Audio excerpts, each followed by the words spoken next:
Buenas noches, hoy son las 10 de la noche del día 17 de mayo y comenzamos otro capítulo más de lo que será Hispal entre amigos. Del grupo Hispal hoy nos encontramos José Manuel Doblado, nos encontramos con Juan Manuel Cruz, con Paqui Álvarez, nuestro compañero Antonio Gil Lechuga, que entrará un poquito más tarde porque de momento no ha podido llegar a su destino, y con el que los habla, que soy yo, Paco Carbajo, todos del grupo Hispal. Y hoy vamos a tener un nuevo invitado. Hoy nos vamos a ir a la charquía malagueña y vamos a estar con un apasionado investigador de fenómenos paranormales con casi 2 años de experiencia. Presidente de la Sociedad Nacional de Parapsicología, TSI, de España, coordinador delegado de la CEIP de Málaga también, y componente de uno de los grupos de parapsicología de Nerja, junto con nuestro buen amigo también Juan Manuel García. Dirige y presenta Navegando hacia lo desconocido y participa habitualmente también en A Orillas del Misterio. Es autor de un libro que puede ser que tenga aproximadamente un año, ahora no sacará de duda, que se llama Psicofonía, Voces de la otra realidad, cuyo prólogo lo tiene hecho ni más ni menos que Pedro Amoró. Y bueno, nada más ni nada menos que tenemos con nosotros a nuestro buen amigo Antonio Pastor. Antonio, muy buenas noches. ¿Cómo estamos? Hola, muy buenas noches. Pues bien. ¿He dicho todo bien o me he colado en algo? Bueno, bien, yo creo que bien. Vale. Me has puesto 2 añitos de experiencia, pero bueno, son algunos más, pero... 2 añitos, yo quería decir Da 20 igual. años de experiencia, 2 décadas, pero bueno. Pero al fin y al cabo, ¿sabes lo que pasa? Que da igual 2 años o 20, porque no sabemos lo mismo, ¿no? Es decir, mientras que vamos introduciéndonos en este mundillo, tú bien sabes que nos damos cuenta que no sabemos nada, así que es lo mismo. Bueno. Pues Antonio, para empezar siempre hemos estado haciendo una pregunta a todos los que han pasado por aquí, que era la famosa pandemia hasta que hemos tenido, y bueno, ya hemos hablado demasiado de ella, pero preguntarte si estáis todos bien, lógicamente, en casa, y cómo lleváis la famosa desescalada, que ustedes la empezáis la fase 1 a partir de mañana concretamente.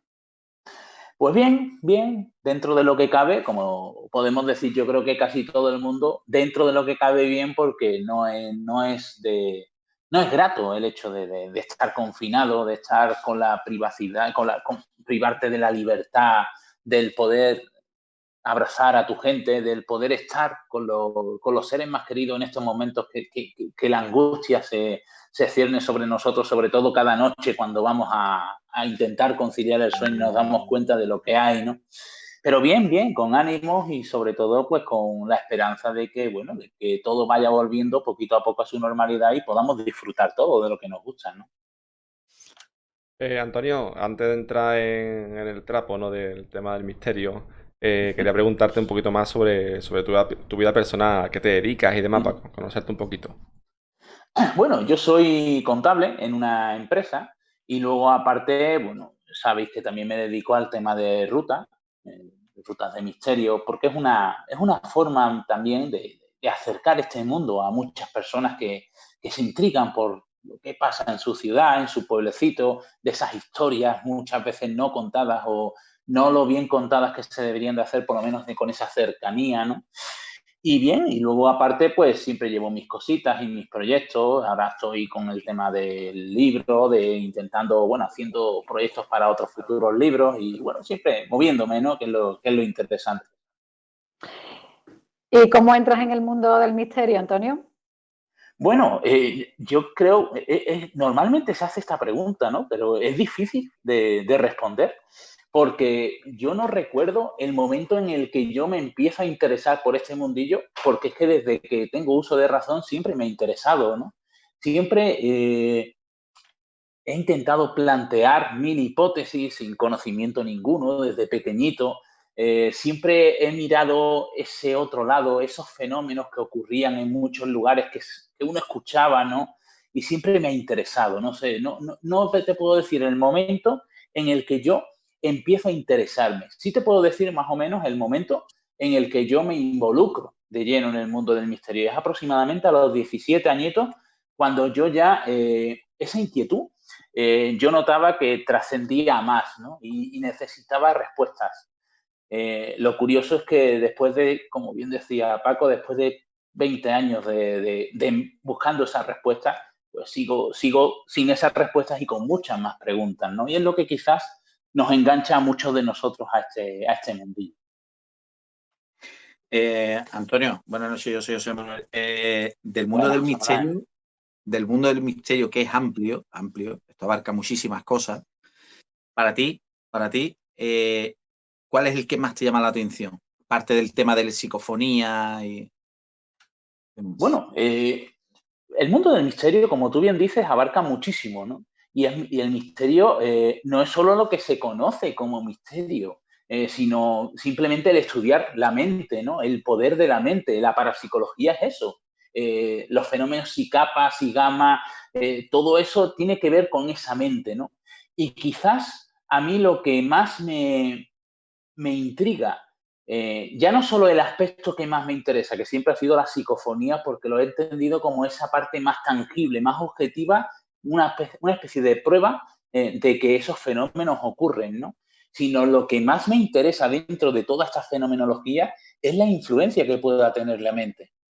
Porque si nos damos cuenta, nos ponemos a analizar toda esa fenomenología muy variada que se da en el mundo del misterio, en la parapsicología, en esas casas supuestamente encantadas, nos damos cuenta de que el fenómeno sí, es decir, la influencia de la mente es muy importante, ¿no? Y quizás allí guarde parte de esa respuesta a la que nos intentamos encontrar en el por qué o qué es lo que generan ese tipo de fenómenos. Antonio, Antonio, ¿no se te escucha? ¿No se me escucha? No, es a los No. compañeros que estaba intentando Ah, hablar vale. contigo. No, No. a Antonio no se le escucha. Antonio Gil, tenemos problema con él. Seguimos sin escucharte. No. Quita el micro, quita el cable. No. Seguimos sin escucharte, Antonio. Entra y sal, si quieres. ¿No? Fenómenos paranormales. Paranormales, uno de ellos. Yo hoy me llamo Daniel. Ya es de por sí es un poquito paranormal, Antonio. Sí, ¿no? Nuestro amigo Lechuga es un poquito paranormal. Eso es No bueno. te escuchamos, no. Con que a ver si para la próxima ronda conseguimos conectar contigo bien. Bueno, Antonio, bueno, siguiendo con el tema de la psicofonía, Sinesio Darnell, Pedro Amoró, Germán de Argumosa, son muchos. Nosotros tuvimos hace muy poquito tiempo aquí, concretamente hace una semana o dos, tuvimos también a Fran Recio, que se dedica también mucho al tema de la psicofonía. Sí. Y la pregunta que a todos se nos pasa por la mente, ¿qué son esas voces o qué lo genera? ¿O quién las genera? Pues menuda pregunta, ¿no? Yo creo Complicado, que ¿verdad? la pregunta del millón es más cuando te pones a hablar de este tema de la psicofonía o a escribir sobre el tema de algún libro, algún artículo, yo creo que a todos nos aborda esa misma impotencia, ¿no? Porque casi siempre se empieza a hablar de algo explicando qué es y realmente es lo que más desconocemos, ¿no? ¿Qué son las psicofonías? Las psicofonías podríamos decir que son sonidos que se registran en el sonido de fondo de las grabaciones y que demuestran tener inteligencia respondiendo coherentemente a una pregunta formulada. Pero claro, nos falta saber uno de los factores más importantes en lo que es la generación de la psicofonía, y es quién genera ese sonido. La génesis del origen, el origen de lo que es el sonido en sí, no lo conocemos. No sabemos qué es lo que se manifiesta y por consiguiente no podemos decir que es una psicofonía, no es una voz de algo, no sabemos el algo que es. Y ese es el gran misterio de este fenómeno. Pero a pesar de eso, también tenemos que tener en cuenta algunos matices. Y es que la psicofonía no solo es un sonido que se registra en el sonido de fondo de la grabación, sino que es un hecho que de por sí la ciencia a día de hoy no puede explicar. Y es importante remarcar eso porque además de no conocer el origen, con el simple hecho de un registro psicofónico podemos demostrar que esa fenomenología paranormal se da. Y es que, como bien sabéis, cualquier sonido que sea capaz de registrar una grabadora se introduce, se modula y desaparece, pero siempre viaja sobre una base sonora, sobre una frecuencia fundamental. las psicofonías no tienen frecuencia fundamental. Una psicofonía es un sonido que no existe, pero que está ahí. Imaginaros, ¿no? Ante el punto de vista físico, foniátrico, no es explicable ese sonido que se genera, porque lo que se genera es una alteración energética sonora del sonido ambiente. Hay algo inteligente, que sabemos que tiene inteligencia porque responde de esa manera a nuestras preguntas, que en un momento dado altera el sonido ambiente mientras que este está registrándose en la grabadora y lo modula para dejar un mensaje audible al oído humano cuando lo estamos reproduciendo, lógicamente. Para ti, Antonio, ¿cuál de los aparatos de los que se suelen usar a día de hoy te aporta mayor credibilidad o fiabilidad a la hora de obtener un resultado? Bueno, aparato entiendo que te refieres a estos aparatos nuevos que están saliendo. Sí, fuera parte de la grabadora. Para mí no hay ningún aparato que te dé una fiabilidad, aparte que sea la grabadora para obtener psicofonía. Estamos hablando de psicofonías. Una grabadora, da igual la grabadora que sea. Una grabadora analógica, una grabadora digital, con más calidad, con menos calidad. Las psicofonías se incluyen de la misma manera. ¿Qué pasa? Que una grabadora con mayor calidad, lógicamente, nos ayuda a la hora de saber discernir entre si lo que hemos registrado es una psicofonía o una contaminación acústica, es decir, un error. Simplemente eso, no existe una grabadora que capte más psicofonías que otra. Sí existen grabadoras de calidad que te hacen el trabajo, por así decirlo, el trabajo de análisis, que es fundamental, mucho más fácil, ¿no? Pero es simplemente una grabadora. Cualquier otro aparato para captar psicofonías, bajo mi punto de vista, no sirve. Se pueden dar fenómenos concomitantes o parecidos a las psicofonías, como son las voces directas, que en un momento dado se pueden generar en un aparato, simplemente en un soporte físico, incluso un altavoz. Simplemente eso, un altavoz, un receptor de radio en un momento dado, pero no estamos hablando de psicofonías. Antonio, ¿y las condiciones medioambientales influyen a la hora de recoger psicofonías? ¿Un día de lluvia, un día nublado? Sí. Bueno, hemos hecho varios estudios. Yo he hecho mi estudio, Pedro Amonos ha hecho sus estudios y nos hemos ido basando, yo sobre todo basándome en él, porque claro, lleva muchísimos años, es un gran maestro, además de un gran amigo, y nos hemos dado cuenta desde un punto de vista estadístico que sí influyen. Digamos, la situación de la luna en ese momento, la situación de si estamos con viento, si está lloviendo, si está nublado, todo influye. Realmente es una alteración energética sonora del sonido del ambiente. Y quizás, de alguna manera, esa fluidez que se da, los radioaficionados seguro que entienden de lo que estoy hablando, esa fluidez de la emisión de ondas que se dan en ciertas situaciones atmosféricas, pues quizás también influyen de alguna manera en las psicofonías, al igual que influyen otros muchos factores, incluso la persona que está al lado de esa grabadora. Antonio, se sabe, bueno, o se dice que una psicofonía jamás se debe de oír in situ, o sea, en el sitio.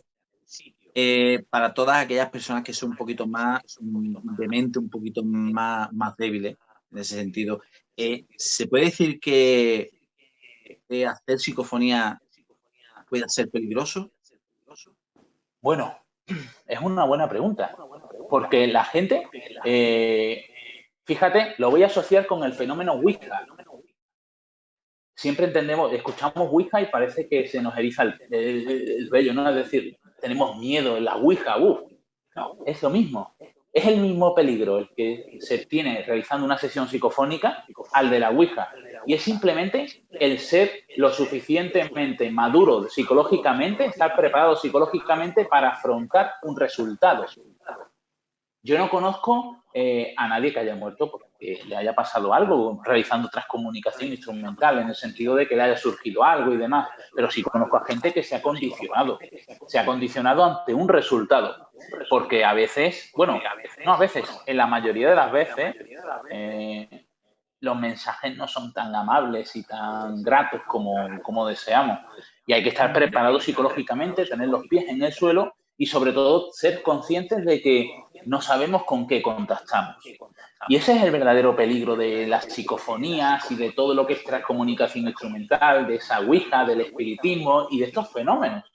La sugestión a la que nosotros podemos llegar y hasta qué punto podemos ser influidos mediante esa sugestión nuestra mente, nuestra estabilidad psicológica.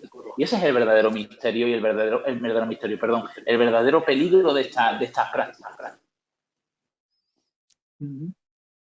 Antonio, seguimos sin escucharte.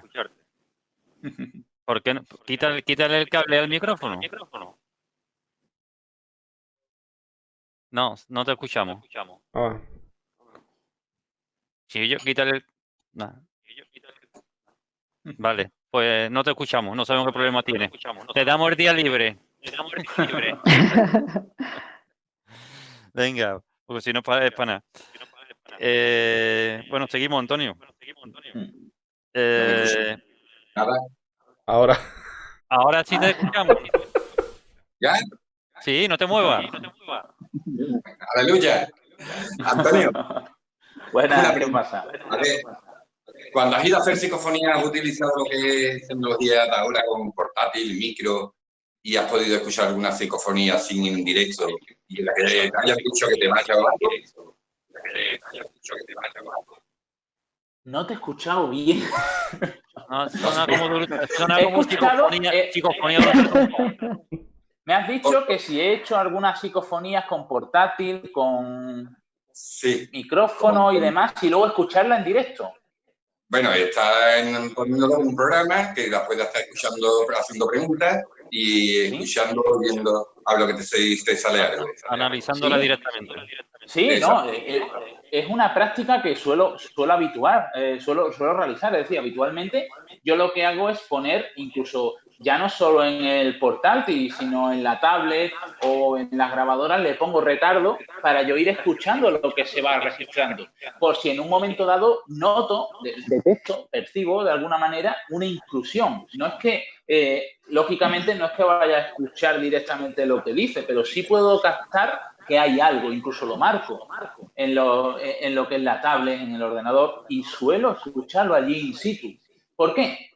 Porque en ocasiones me he dado cuenta, y yo creo que no solo yo, sino muchísimas personas que practican este tipo de registros de sonidos y demás, como son las psicofonías, que daros cuenta, si estamos intentando contactar con algo inteligente y hay algo inteligente que te responde una pregunta, quizás es interesante en ese momento captar lo que has registrado para hacer preguntas en consecuencia a ese resultado, para ver si esa inteligencia prosigue en la experimentación. Y a veces he tenido la suerte de mantener esa conversación de 2, 3 inclusiones haciendo alusión a ese resultado inicial. Y es importante. Y la verdad es que, bueno, lo que pasa es que, claro, para ello tenemos que tener, lo primero, más o menos un dispositivo apañado, como solemos decir, para eso, y sobre todo la experiencia y el tener un poco esa base de ese trabajo de detrás para no sugestionarte, ¿no? Es decir, esa experiencia, ese estar acostumbrados a esos sonidos, en esos lugares y no sugestionarte, porque si no luego la sugestión que es difícil de controlar, pero más o menos nos vamos haciendo el cuerpo de estos lugares, pues te puede jugar una mala pasada, ¿no? Y hacer ver cosas donde no las hay. Antonio, bueno, por aquí han estado pasando continuamente muchos compañeros y hablando de psicofonía, a ti hay que aprovechar también y hacerte la pregunta que los compañeros están esperando que yo te haga. La Spirit Box, la famosa Spirit Box. Sí. Fíjate. ¿Tú la Spirit Box la consideras un medio de transcomunicación? ¿Se puede considerar la Spirit Box un aparato para conectar con lo desconocido? Y ese diálogo, entre comillas, ¿lo podemos considerar algo parecido a una psicofonía? La Spirit Box es un aparato muy controvertido en todos los sentidos, ¿no? En el sentido de que tenemos que tener en cuenta el funcionamiento que hace ese aparato. Es decir, la Spirit Box lo que hace es captar la frecuencia hertziana, la frecuencia de radio, a una velocidad considerable y va haciendo un barrido constante. Y va reproduciendo todo lo que va captando en ese barrido. Es decir, se escuchan los fonemas de los locutores, se escucha la música, se escucha todo. Ese aparato, en primer lugar, se inventó para intentar contactar con extraterrestres. Pero muchos asocian ese funcionamiento con el fenómeno con el método de transradiocomunicación, que es simplemente el hecho de realizar psicofonías mediante el mecanismo clásico, por así decirlo, con tu grabadora, captando lo que es el sonido ambiente, pero dejando en sonido ambiente el sonido blanco de la radio. El sonido blanco de la radio se produce cuando conectamos con una onda fuerte y de repente la pasamos y se produce una caída de armónicos. En esa caída es un ruido blanco, lo tenemos fijo como sonido ambiente, como portadora, como solemos hablar, como solemos decir. Pero no tiene nada que ver eso, la transradiocomunicación, con la Spirit Box. Yo he experimentado mucho con la Spirit Box, porque es importante experimentar con las cosas, con los aparatos, con los métodos, para conocer realmente qué es y sobre todo para dar una opinión en base a la experiencia. Y yo a día de hoy podría decir que la Spirit Box no tiene nada que ver. Lo que se genera en una Spirit Box no tiene nada que ver con una psicofonía. Porque hemos hablado de ese funcionamiento. Cuando nosotros intentamos captar psicofonías, intentamos de alguna manera limar todos los aspectos que influyen en la psicofonía, controlarlos para que, si tenemos un resultado, ese resultado sea fehaciente, sea lo más veraz posible. No podemos dar como válido un resultado en una Spirit Box cuando ese aparato lo que está registrando son las ondas hertzianas, las cadenas que se están retransmitiendo en ese momento en la radio. ¿Por qué? Porque el método de por sí es erróneo y luego existe una cosa que es la apofenia. La apofenia podríamos decir que es la pareidolia auditiva, es decir, nosotros realizamos una pregunta y nuestro cerebro, si escucha 2 o 3 sonidos, los traduce a la respuesta que de forma inteligente nosotros estamos esperando. Por consiguiente, yo diría que la Spirit Box, a día de hoy, como aparato en sí, como lo conocemos todos, nos sirve para obtener psicofonías. En un momento dado, en una Spirit Box se haya podido incluir de alguna manera un registro sonoro anómalo, quizás porque es un soporte que en un momento dado puede ser influenciable. Pero ya nada más que de por sí, el hecho de cómo el funcionamiento que tiene, no podemos dar como válido ese resultado. Ahora, si cogemos una Spirit Box que está haciendo ese barrido y la metemos dentro de una jaula de Faraday, que, como bien sabéis, neutraliza de cualquier intromisión de ondas electromagnéticas todo lo que haya dentro, pues bueno, pues podemos ir ese mismo aparato, esa base de ese aparato, podemos ir modificándola para que nos sea útil a la hora de experimentar. Y incluso de esa manera, si obtuviéramos algo, no sería una psicofonía, sería una especie de registro sonoro anómalo, pero no una psicofonía de por sí. Vale. Antonio, hay una pregunta que a los más expertos en psicofonía, como es tu caso, me gusta mucho haceros. Y es preguntaros si creéis que el fenómeno OVNI puede estar relacionado con el tema de la psicofonía. Bueno, una de las hipótesis que se barajaban desde un inicio y de la cual, lógicamente, no se ha podido demostrar nada para derrogarla, es el contacto con extraterrestres, ¿no? Yo de extraterrestres no entiendo mucho. Lo que sí entiendo algo es de psicofonía, ¿no? Y no mucho tampoco, porque me queda mucho por aprender, ¿no?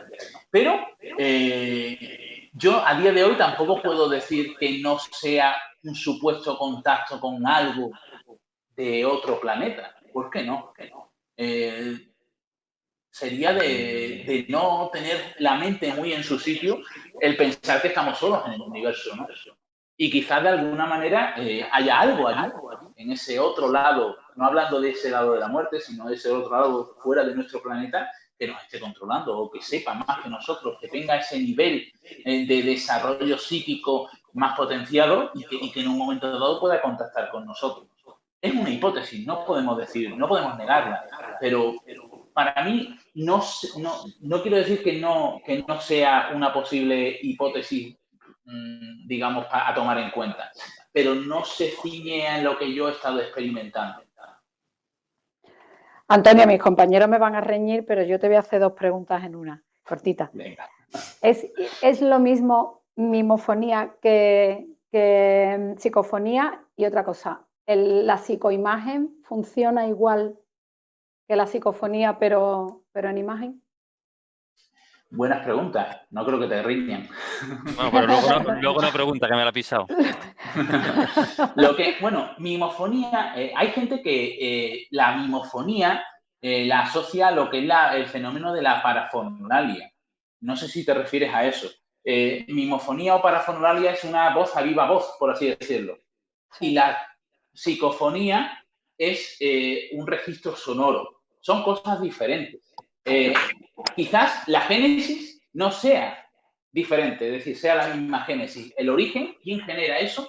Sí será el mismo, porque actúa de la misma manera, pero los factores y la forma de generarse es totalmente diferente, porque de alguna manera, en un momento dado, la mimofonía o parafonolalia está generando una alteración en el ambiente en sí, en nuestro nivel, en nuestra realidad, y la otra está de alguna manera influyendo directamente sobre un soporte físico, sobre la grabadora. Es decir, el fenómeno se da en la grabadora mientras que está registrando el sonido. Por eso nosotros no podemos escucharlo a viva voz. Pero después, cuando lo reproducimos, sí, los niveles a los que se incluye esa psicofonía sí son audibles. Es decir, yo tengo psicofonías incluidos en niveles de 7.800, 8.000 hercios. Nosotros escuchamos desde los 20 hasta los 20.000 hercios. Es decir, ese fenómeno, si se fuera dado en el lugar, hubiera sido audible. No se da, pero se registra. Es porque el fenómeno en sí se realiza o se genera en el soporte físico, en la grabadora. Sin embargo, la parafonalia se genera en el ambiente. ¿Y cuál era la segunda pregunta? Que ya se me ha olvidado. La psicoimagen. Eso, la psicoimagen, vale. ¿No ves? Que tiene miga la pregunta. Por eso digo que no te van a regañar.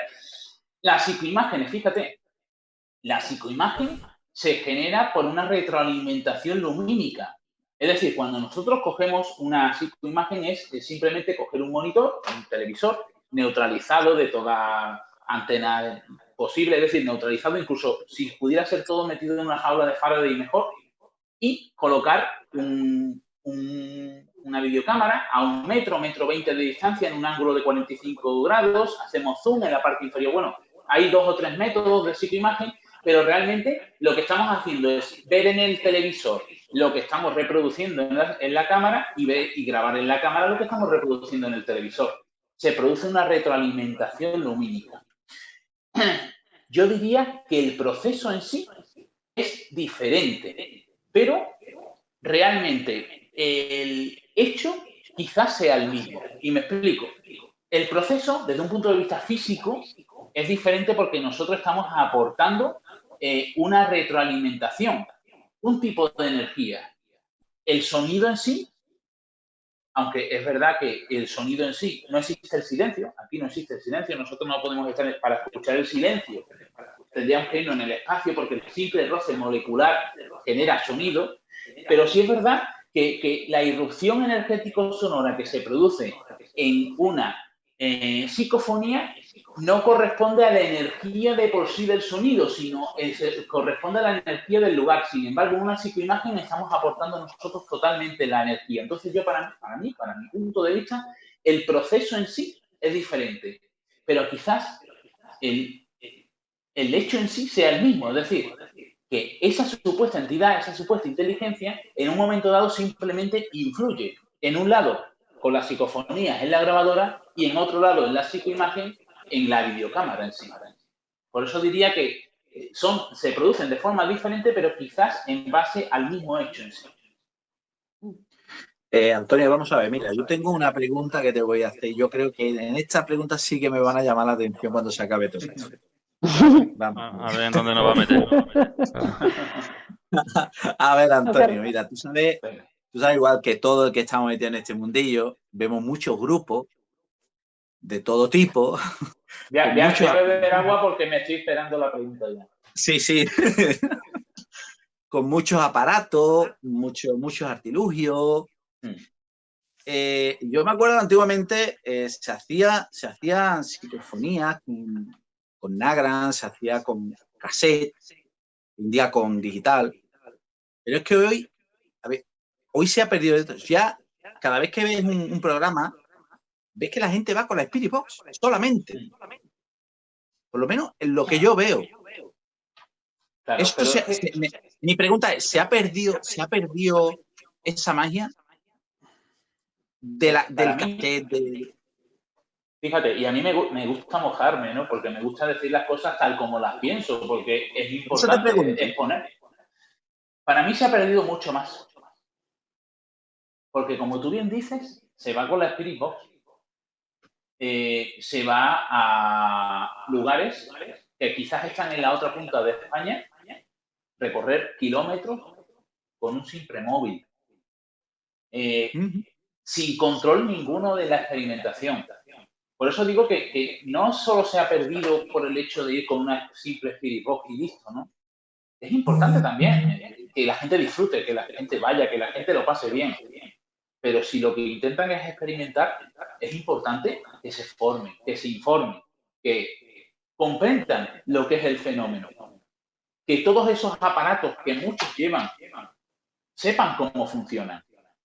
No, saber cómo funciona un aparato no es encenderlo y ponerlo en un lugar a ver si detecta algo. Saber cómo funciona, una parte principal del saber el funcionamiento de un aparato es qué puede hacer que se produzca un falso positivo en un momento dado. ¿Cómo funciona realmente eso? Un ejemplo, un medidor de campos electromagnéticos, que sabemos que es uno de los aparatos casi fundamentales en un grupo de investigación. ¿Qué puede influir en un medidor de campos electromagnéticos para que en un momento dado pueda dar un falso positivo? Es decir, que empiece a detectar alteraciones y que yo piense que es una cosa cuando realmente es algo físico, que es demostrable y que me está contaminando, por así decirlo, el resultado. Pues sabemos que las alteraciones en el campo electromagnético incluso se pueden dar lugares donde se dan corrientes de campos electromagnéticos, de energía electromagnética. El mismo wifi altera el campo electromagnético. Un transformador ubicado cerca de donde estamos experimentando puede alterar el campo electromagnético, los teléfonos móviles, es decir, y se ve, por desgracia, algunos no, pero otros grupos se ven contaminando constantemente esos resultados y en un momento dado, yo diría, y resumiendo, malgastando el tiempo, malgastando ese esfuerzo, esa ilusión, esa dedicación.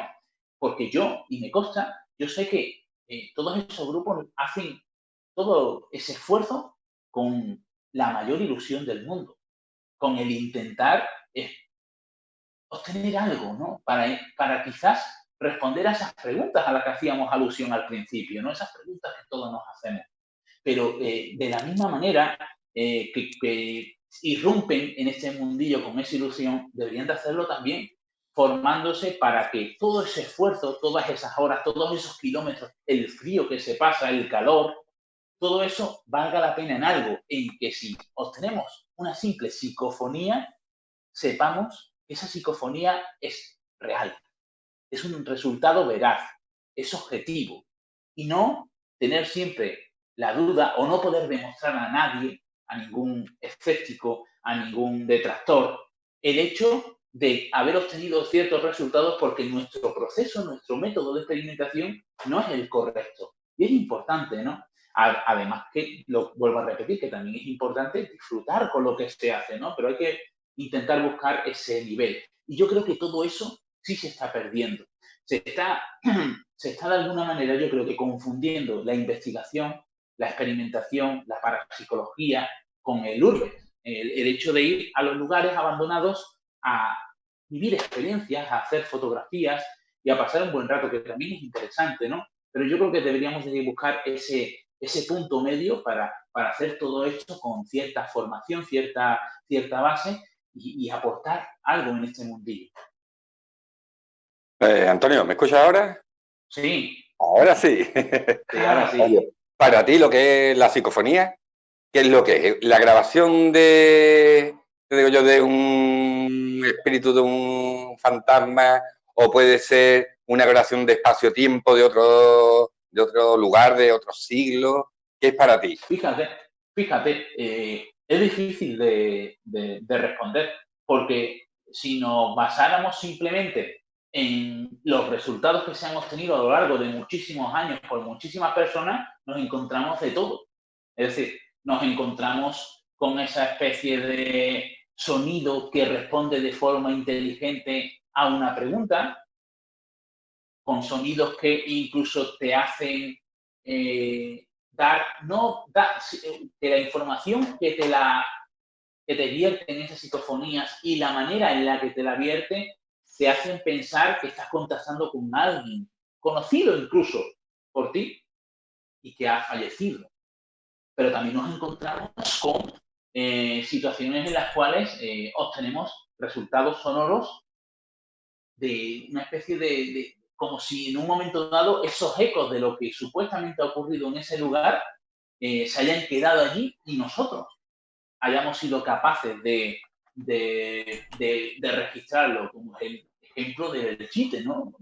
Ese pueblo de Zaragoza en el cual en 1937 pues, se produjo la batalla de Belchite y en el cual también se han podido registrar sonidos de bombas y de aviones caer en picado, como si en un momento dado metiéramos la cabecita en ese lugar, en esa época, y pudiéramos escuchar todo lo que pasó. Yo he estado en Belchite y también he obtenido algunos resultados, ¿no? O incluso más cerquita de mí, en la fábrica de San Joaquín, que lo llevamos a cuarto milenio y la compañera Clara pudo registrar el sonido de un fusilamiento. Es decir, yo diría que contactamos con algo inteligente. Tendería a pensar que ese algo inteligente ha tenido relación con nosotros. Es decir, no sé si la vida después de la muerte puede existir, pero sí ha tenido relación en esta realidad, porque en muchos lugares nos hacen alusión a lo que ha ocurrido allí. En este caso, fijaros, ese fusilamiento. Vamos a lugares donde una familia siempre ha estado presente, ocurren fenómenos paranormales y encontramos psicofonías nombrando a esa familia, es decir, interactúa en nuestra realidad, en nuestro espacio-tiempo y parece ser que conoce lo que ha pasado allí. Y quizás esos momentos especiales en los cuales somos capaces de captar esa especie de sonidos, esos ecos del pasado, quizás o bien somos capaces de, lo nuevo de la teoría de supercuerdas, irrumpir en ese espacio-tiempo y captar algo de ese pasado, o quizás, ¿por qué no? Y es a lo que yo tiendo más.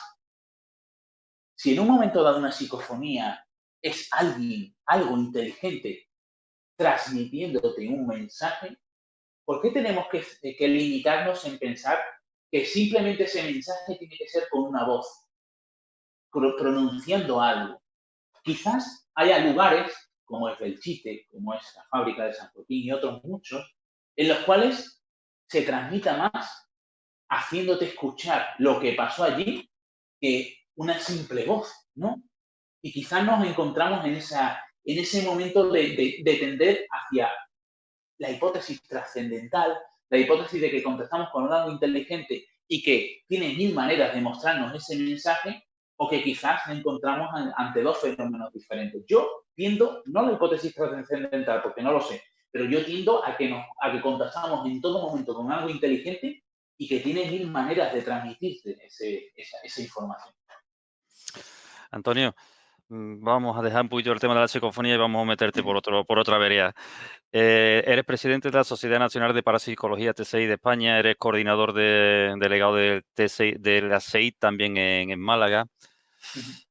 ¿Qué aportan todos estos colectivos, qué aportan todas estas sociedades al mundo del misterio, o qué queréis aportar y qué utilidad se le está dando a día de hoy? Bueno, ¿El proyecto tú crees que va adelante, no va adelante? ¿Tiene utilidad? Sí, yo creo que, bueno, la finalidad, lógicamente, siempre ha sido la misma, ¿no? Y es el hecho de asentar una base. Cuando alguien se introduce en este mundillo, a mí me pasó, y por eso yo propuse el hecho de crear TCI España, ¿no? Yo cuando me empecé a involucrarme en este mundillo, yo tuve la suerte de encontrarme con personas que me ayudaron, ¿vale? Me ayudaron en el sentido de informarme, de apoyarme, de darme bases, ¿no? Que es importante. Pero es que a día de hoy es importantísimo eso, porque lo hemos hablado antes. Hay muchísima gente que empieza y realmente no sabe cómo empezar. Lo primero que hace es irse a las redes sociales, ve que hay una especie de urbex y se cree que eso es el mundo del misterio. Y realmente no es así, no es el mundo de la investigación parapsicológica. Por eso es importante el hecho de que existan asociaciones como son las SEIP, como TCI España, para dar sustento a todas esas personas que intentan involucrarse en este mundillo, intentan aprender, intentan interesarse de una manera con base, ¿no? Y yo creo que una de las finalidades es esa, ¿no? Es a intentar asentar esa base, intentar coger a todos los que lo necesiten de la mano y apoyarles, ¿no? Porque yo tuve la suerte con la SEIP de que me pasó a mí, ¿no? Más concretamente con la persona de Pedro Amorón, ¿no? Pedro a mí me ayudó mucho. Y yo conmigo, yo siempre, bueno, y Pedro y muchísimas otras personas, se me vienen a la cabeza Miguel Ángel Pertierra, muchas personas, ¿no? Que han estado ahí siempre apoyando, pero no apoyando en el sentido de dar ánimos, ¿no? Sino apoyando en el sentido de asesorar, de informar, de dar herramientas, ¿no? Y es importante. ¿Por qué? Porque si no, yo creo que si no existirían estas asociaciones, estaríamos evocados al fracaso en el sentido de que por desgracia, vemos que el fin de todo esto se está desvirtuando. Se está desvirtuando hasta tal manera que entendemos que la investigación es una excursión a un lugar abandonado, cuando no es eso. Estamos dejando de lado esa esencia del misterio. Estamos dejando de lado la importancia de ese valor estadístico en todo para intentar avanzar en el estudio de cada uno de los fenómenos. No se está estudiando la fenomenología paranormal. Se está intentando ir a los lugares para ver si registramos una psicofonía o si nos falta un sensor y listo. Ya está. Y se está perdiendo todo lo que todo ese gremio Jiménez del Oso, que asentó el misterio, el afán por el misterio, Germán de Argumosa, Sinesio de Arner, personas que ya se han nombrado aquí, intentaron asentar una base, dar un criterio a todo esto y se está desvirtuando. Y es importante el hecho de encauzar todo esto. Y son las asociaciones a nivel nacional las que se ven con esa responsabilidad que tenemos las asociaciones y que tenemos todos los que amemos este mundillo. ¿Por qué? Porque nosotros no responderemos a nada, seguramente. Nosotros seguramente no lleguemos a una conclusión lo suficientemente válida para plantearla como ley, pero quizás los que nos precedan sí. Los que nos precedan sí, tenemos que asentarle esa base, tenemos que marcarle ese camino y tenemos que tenderles esa mano que es tan necesaria para ir todos en el mismo camino y sobre todo hacia el mismo fin. El hecho de que este misterio, esto que nos apasiona tanto, la parapsicología, el estudio de esos fenómenos que a día de hoy no tienen explicación, siga avanzando, siempre de la mano de la ciencia, pero por nuestra parte también tenemos que aportar esa base. Y eso es lo que intentamos tanto con la SEI como con TCI España. Antonio, antes dijiste que aproximadamente con 17 años empezaste a tener muchas preguntas con respecto al misterio. Yo te quería preguntar, ¿qué te ocurre para que te metas de lleno en este mundillo? Bueno, yo siempre me he interesado. Es más, recuerdo que cuando pequeñito, muchas veces me iba a acostar y de estas veces que estás tú medio durmiéndote y demás, de repente me daba por pensar en la nada, pensar en la muerte, como la nada. Y llegaba a estresarme, sentía vértigo, sentía miedo, no sé cómo expresarlo lo que sentía, el hecho de no existir. Y quizás ese miedo inicial fue lo que me impulsó después de todo el interés que tenía, fue lo que me impulsó de alguna manera, empezar a intentar encontrar respuestas. Porque se hablaba mucho, había gente que yo seguía, escuchaba de ellos con una base científica y que decían que podía existir algo que, ese resquicio, quizás ese clavo ardiendo en el que aferrarse para entender que la vida no era lo último que se tenía, ¿no? Sino que cuando se moría uno podía seguir existiendo de alguna manera. La esencia del ser humano estaba ahí. Y quizás fue eso lo que me impulsó de primeras. No fue ningún hecho, no fue nada que me pasó, sino simplemente fui yo, con esa inquietud que ya arrastraba desde bien pequeñito, con ese miedo. En un momento dado dije, bueno, ¿y por qué no intentar de alguna manera involucrarme, intentar buscar respuestas? Después ya, al muy poquito tiempo, empecé a escuchar la palabra psicofonía de una forma quizás más relevante que como la escuchaba antes, ¿no?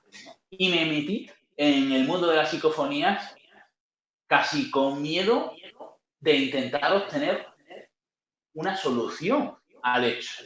Es decir, yo con la psicofonía siempre he sido muy escéptico, igual que con todo, porque hay que ser escéptico y objetivo, si no, estamos desvirtuando nuestro veredicto ante las cosas, ¿no? Y por consiguiente nuestro trabajo no vale nada. Entonces estamos perdiendo gran parte de nuestra vida, ¿no? Que es lo que es el mundo del misterio, una parte de nuestra vida. Y siempre he sido muy crítico y siempre he intentado derrogar el fenómeno. Siempre, pero no he sido capaz. Y eso fue lo que me fue enganchando.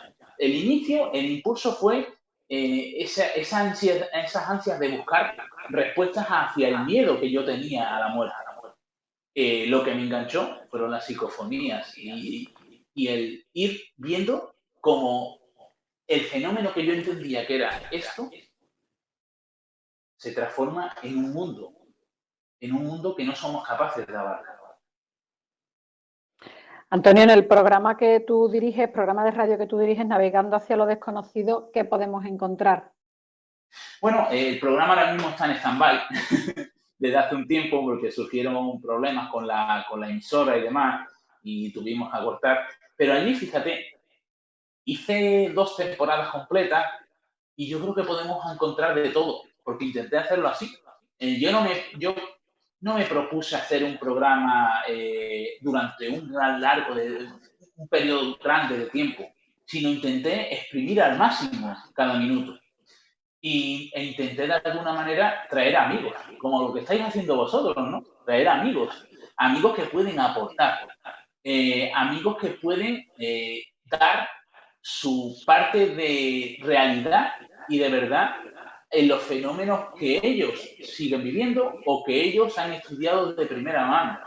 Es decir, yo creo que en las 2 temporadas que hay de Navegando hacia lo desconocido encontramos gran variedad de lo que es el mundo del misterio y con invitados de primer nivel a nivel nacional. Entonces, es lo que era mi pretensión, ¿no? El hecho de acercar eso, fuera en un programa, fuera en 2, fuera en 15, fuera en 30 y tantos, que son los que se generan. Y a día de hoy estoy orgulloso en el sentido de que el tiempo en el que estuve, pues se pudieron contar muchísimas cosas, hablar de muchas temáticas, con personajes, con personas de primer nivel, a nivel nacional, y sobre todo también de contar en esos momentos también, de informar a la gente de los eventos que se iban produciendo por allí, como son algunos que los que hacéis vosotros. Antonio, vamos a ver, mira, tú has comentado antes de que la gente iba ya a los sitios en plan urbex y bueno, sin la intención de sacar mucha información. ¿Tú crees que se ha olvidado ya el hecho de trabajar, de sacar esa información al lugar donde nosotros vamos a hacer esas pruebas, saber qué familias vivían allí, qué historia tenía, para verificar lo que el producto que podamos sacar de esa psicofonía? Yo creo que en aspectos generales sí. Como he dicho antes, también hay personas, grupos, que siguen esa línea, ¿no? Por suerte los hay también. Pero son muchos los que, de alguna manera, no sé si se olvidan de eso o incluso no lo conocen algunos y se centran solo en lo que es la experimentación y sin control, porque quizás es lo que busca esta nueva rama del misterio, por así decirlo. Buscan la experiencia de registrar un fenómeno paranormal en un lugar, no buscan nada más, o por lo menos eso es lo que a mí me han transmitido muchos de los que yo también conozco. Y ojo, que disfrutan con ello, lo intentan hacer de la mejor manera posible. Y incluso de alguna manera lo hacen entendiendo que lo están haciendo en base a investigación y no es así. Yo creo que se ha centrado la investigación, entre comillas, esos grupos, más en crear un soporte audiovisual para el que quiere ver en las redes sociales, para que el que está viendo disfrute sentado en una silla de esos fenómenos, cuando realmente esto no funciona así. Los fenómenos paranormales, en primer lugar, se caracterizan porque son efímeros, esporádicos y espontáneos. Es decir, vosotros lo sabéis, vamos decenas, centenares de veces a los lugares donde supuestamente ocurren muchísimos fenómenos paranormales y no registramos nada. Eso es lo primero. Lo segundo, en todos los lugares abandonados no hay fantasmas, ni mucho menos. Es más, lo que es una casa encantada, el fenómeno de la casa encantada, es muy difícil de encontrar. Yo he recorrido muchísimos lugares. Yo creo que puedo contar con los dedos de una mano en las casas encantadas en las que he estado. Es muy difícil, es muy esquivo el fenómeno. No todos los lugares están encantados. Y muchísimos de esos fenómenos tienen explicación.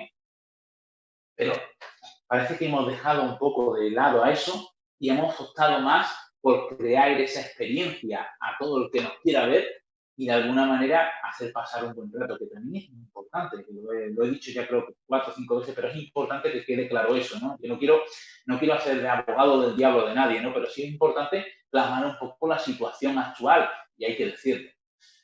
Y yo creo que es esa, se está desvirtuando y estamos olvidando lo que es la investigación, estamos olvidando lo que es la experimentación rigurosa, con el control de todas las constantes que puedan influir en eso que estamos experimentando, con el sacar conclusiones, la labor documental de los casos. Es decir, es importantísimo esa historia. ¿Por qué? Es que en muchas ocasiones, claro, la gente, yo creo que escucha de una cosa, escucha de otra, más o menos hace su puzzle y empieza con eso. ¿Por qué intentamos buscar ese hecho luctuoso que ha podido ocurrir en ese lugar? Esa historia. Porque sabemos que desde un punto de vista de la física, la energía no puede perdurar en un lugar. Pero desde el punto de vista de la parapsicología, existe una energía, según la parapsicología, que es la energía vibracional. Y es la que una persona puede desprender cuando está sufriendo un hecho luctuoso, una tragedia, y ese hecho finaliza con la muerte.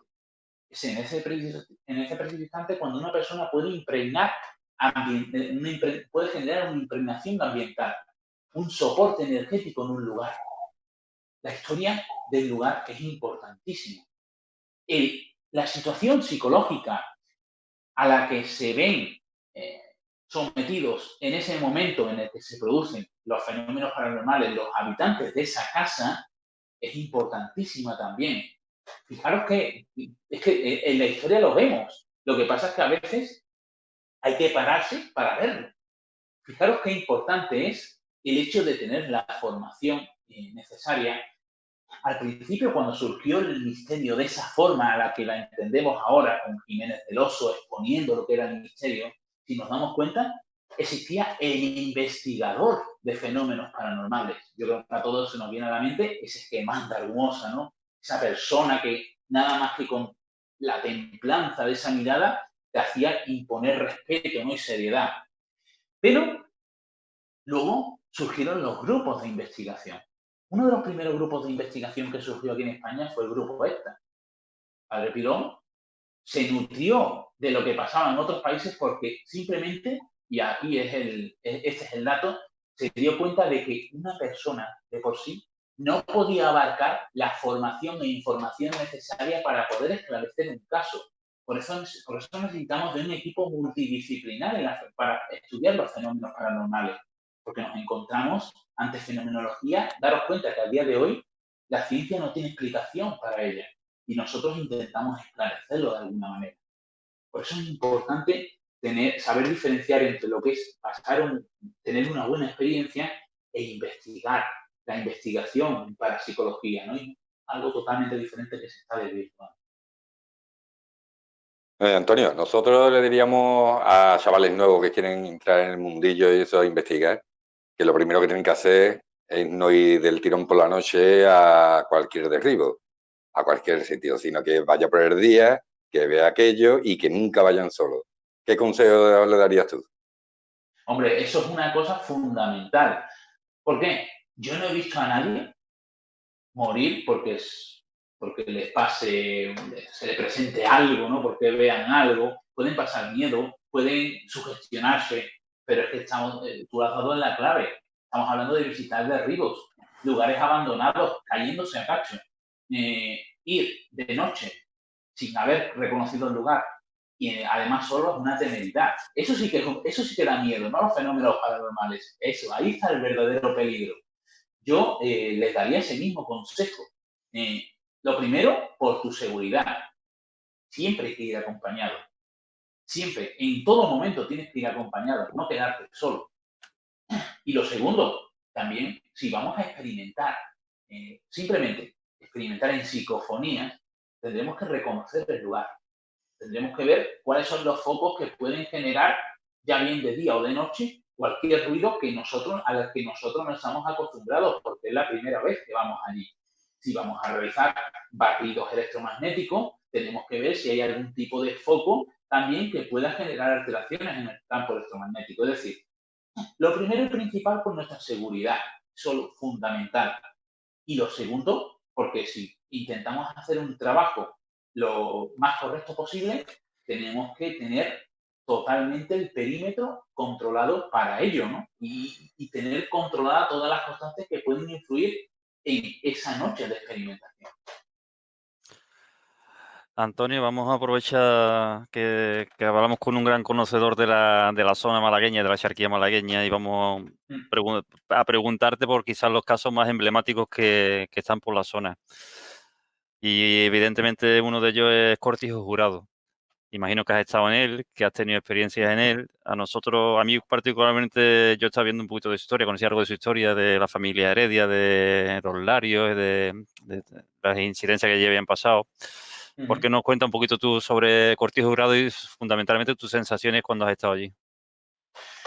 Bueno, yo Cortijo Jurado lo he estado visitando hace ya 15 años que llevo visitándolo.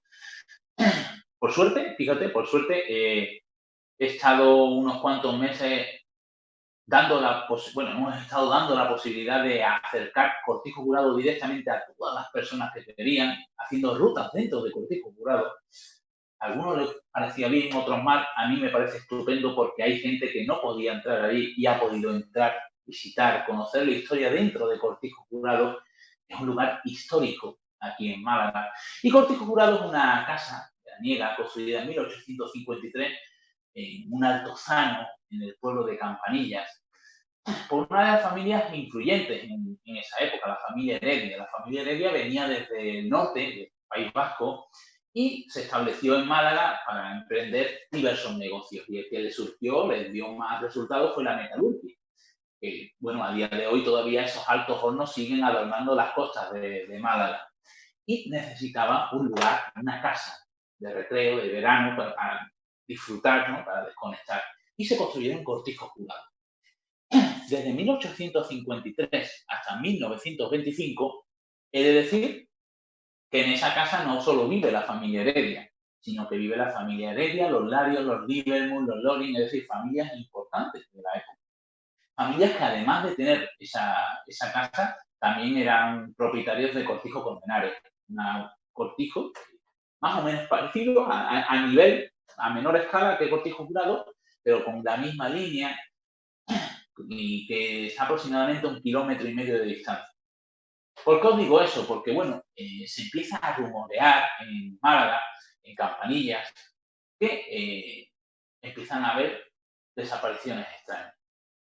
No hay documentos oficiales de esto en la Guardia Civil porque, según lo que es solo la Guardia Civil, destruía los documentos de aquella época cada 50 años y no hay ningún tipo de documento.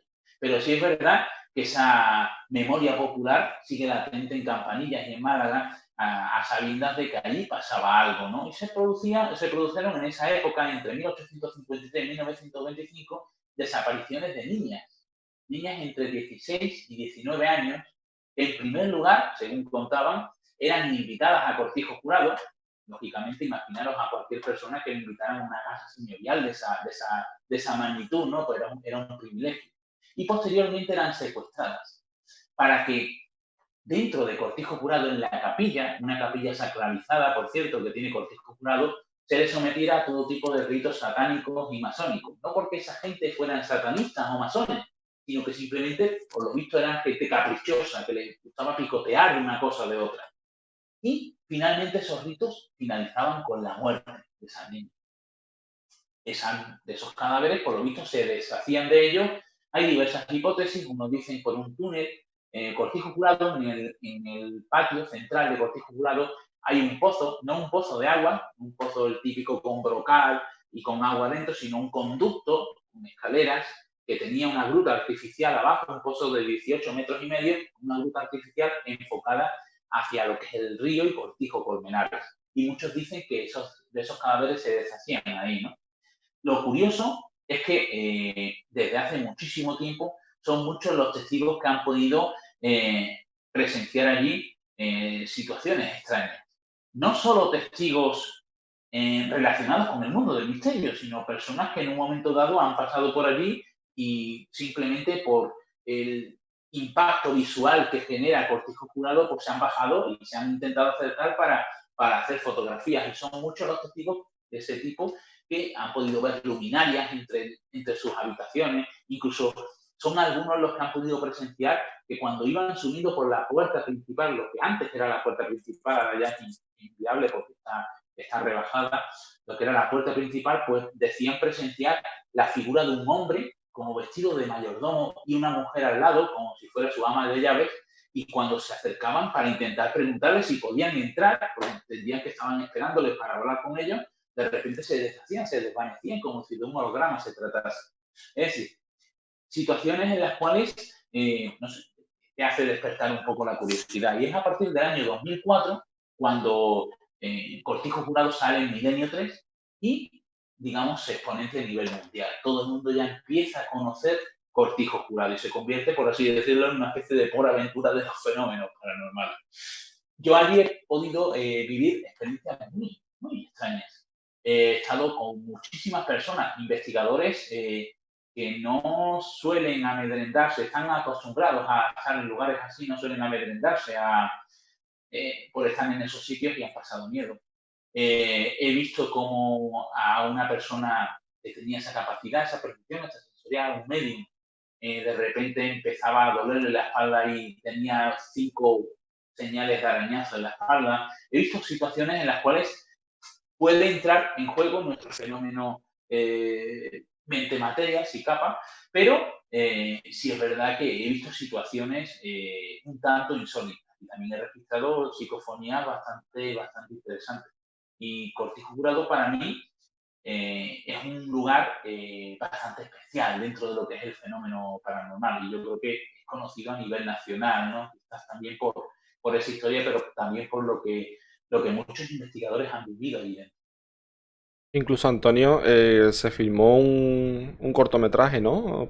Parece ser en el año 2000 que ocurrió algo, una catástrofe, ¿no? Sí, hubo un cortometraje, no recuerdo bien cómo era el título del cortometraje, Lovecraft. Pero la historia era basada en una obra de Lovecraft. Sí, pero era el último asalto, no recuerdo bien el título, pero la historia consistía en que, bueno, Cortijo Jurado prácticamente solo se grabó lo que era la fachada porque inicialmente era la casa de una persona, un hombre mayor, que vivía allí, ¿no? Y la historia era esa, que 3 ladrones van a robarle a ese hombre y resulta que ese hombre tiene la capacidad de robar el alma. Y al final los ladrones son los que terminan robados, ¿no? Porque ese hombre le roba el alma a esos ladrones. Lo que sí es verdad que, bueno, se dan diversas circunstancias, tanto en las filmaciones como en la posterior edición del cortometraje, que hacen pensar que ese cortometraje estaba maldito, ¿no? Fijaros, uno de ellos es que el protagonista, una vez ya grabado el cortometraje, pues una de las veces él tenía un piso en el centro de Málaga y venía de pasar la noche con unos amigos, venía un poco bebido el hombre y demás, y bueno, fue a coger el ascensor, le dio a llamar al ascensor, escuchó el famoso ting de los ascensores antiguos, se abrió la puerta, él vio todo muy oscuro, pero bueno, pensó que se había fundido la luz, aunque el hombre no estaba tampoco para pensar mucho, y dio el paso adelante y se dio cuenta tarde de que no estaba lo que era el ascensor y cayó a la planta de abajo con los muelles. Ese hombre estuvo en la UCI bastante tiempo, despertó, se recuperó y cuando salió del hospital a las 2 semanas desapareció. A día de hoy no se sabe, está en paradero o desconocido. Luego, fijaros, es uno de los pocos cortometrajes que tiene cartel, pero no existe el corto, porque el corto se estaba editando en 5 ordenadores diferentes y en los 5 ordenadores se produjo una subida de tensión en diferentes momentos, en diferentes días, y literalmente destrozaron todo lo que era el trabajo. Y además, incluso el máster, que sabéis que es la cinta original en la cual se graba y solo se utiliza para el volcado de la información, en el máster en un momento dado empezaba a reproducirse y de repente se introdujeron, sin saber nadie cómo, una especie de franjas que ocupaban todo el largo de la cinta y que hacían inviable el corto. Es decir, el corto dejó de existir y lo único que nos queda es el cartel. Y el nombre es un golpe definitivo. Que se me ha venido ahora por forma de... Antonio, en tus investigaciones, dentro del cortijo jurado, ¿hay alguna zona más activa donde tú hayas recogido más resultados? La zona de la capilla siempre ha sido una de las zonas más activas. Pero yo, fíjate, la zona de la capilla sí, es inviable, ¿no? Es la zona más caliente, como solemos decir. Pero yo también me he percibido, y fíjate, he estado en muchísimos lugares y yo casi nunca he visto nada. Yo soy muy... no soy sensible, ¿no? No es que no tenga sentimientos, ¿no? Pero que no percibo mucho. Pero sí es verdad, incluso, y fíjate, eso pasó hace muy poquito, hace unos 5 o 6 meses. Estábamos con un grupo de sensitivos y uno de ellos empezó a percibir de una manera muy intensa, hasta tal punto que cayó desplomado, y empezó a percibir, digamos, está la capilla, y conforme está la capilla hay un pasillito, hay una habitación, hay otro pasillito y está un comedor. Estábamos en el comedor. Y empezó a percibir en un punto, y yo en ese momento, y no era sugestión porque lo vimos más de una persona, yo en ese momento empecé a ver donde estaba él percibiendo algo como si fuera una especie de humo negro. Yo no sé, si tuviera que describirlo de alguna manera, lo describiría como humo. No era humo, pero lo describiría como una especie de humo negro de una de las esquinas bajando hasta lo que es el suelo y de repente desaparecer, ¿no? Y yo creo que es esa zona, ¿no? Es la zona de la capilla, la zona de esa habitación y de ese comedor que en muchas ocasiones, incluso ahora, el cortijo está totalmente tapiado por la parte de abajo, tanto en las ventanas exteriores como interiores, las puertas, todo tapiado, se percibe otro aire. Te das cuenta que el ambiente cambia, se enrarece, como solemos decir, ¿no? Y quizás esa sea la zona más caliente donde se han registrado más psicofonías y donde se han percibido más sensaciones. Antonio, vamos a ver, mira, se sabe que empezaron a realizar una obra para hacer un hotel o algo, se quedó parada, sí. ¿verdad? ¿Algún trabajador os ha comentado que ha visto algo, que ha sentido algo? Y tú, como experto en temas de psicofonía, sé que son 2 preguntas a lo mejor en una, pero bueno. ¿has recogido alguna psicofonía? ¿Nos puedes contar qué tipo de psicofonía has recogido y qué es lo que decía? Pues fíjate, eso, Cortijo Jurado construyeron lo que son los cimientos, la estructura de un hotel. Eso fue hecho por Grupo Mirador, y Grupo Mirador en un momento dado pues fue a la quiebra y tuvieron que dejar, y luego eso quedó en manos del ayuntamiento. El ayuntamiento lo sacó a subasta y lo compró una familia de Málaga, que a día de hoy es la actual propietaria. Y sí hemos intentado contactar con trabajadores, hemos podido contactar con ellos y no nos han comentado absolutamente nada de lo que pasaba allí, si habían podido vivir algo, no en la construcción del hotel, que es aledaña a Cortijo, sino que Cortijo Jurado de por sí se tuvo que reformar. Cortijo Jurado estaba totalmente destrozado y tuvieron que reforzar los cimientos, reconstruir las fachadas, el techo, lo que es el tejado, todo eso está nuevo porque se estaba cayendo a cacho y es un bien protegido, es decir, Cortijo Jurado no se puede tocar y debe de mantenerse en una situación más o menos óptima, ¿no? Y estaban obligados a hacerlo. Y no hemos recibido ninguna notificación de nadie que haya vivido algo. Sí existen las leyendas urbanas, ¿no? Todo el mundo, siempre en estos lugares, pues, aquí somos como somos, ¿no? El correterío del boca a boca, al final parece que es que allí, bueno, nosotros hemos llevado allí a cientos de personas, muchísimas personas, para poder disfrutar allí dentro, y lo primero que nos decían es que habían escuchado que habían dejado las obras por lo que pasaba allí, que las cosas se movían, que eso nosotros no tenemos. Es más, bueno, unas veces me dijeron hasta que el dueño era Antonio Banderas, ¿no? Es decir, que se escuchaba de todo, porque siempre en este tipo de lugares siempre se genera todo ese tipo de leyendas y de halo de misterio, ¿no? Pero no tenemos notificación de trabajadores que digan haber presenciado algo.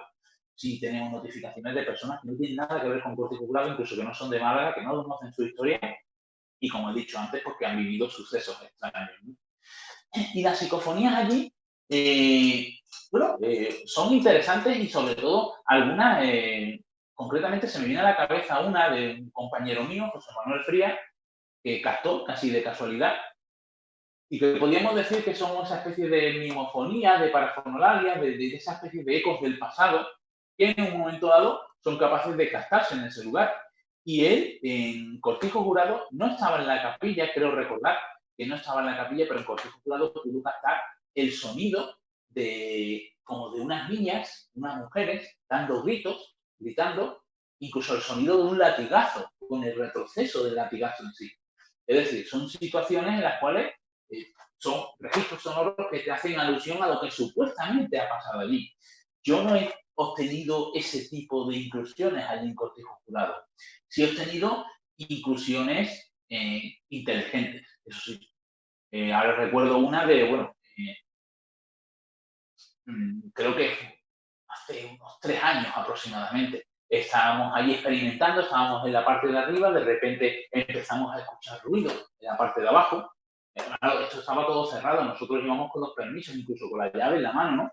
Es decir, no podía haber entrado nadie, pero que allí se fue la gente, por desgracia, ¿no? Siempre están esos desaprensivos.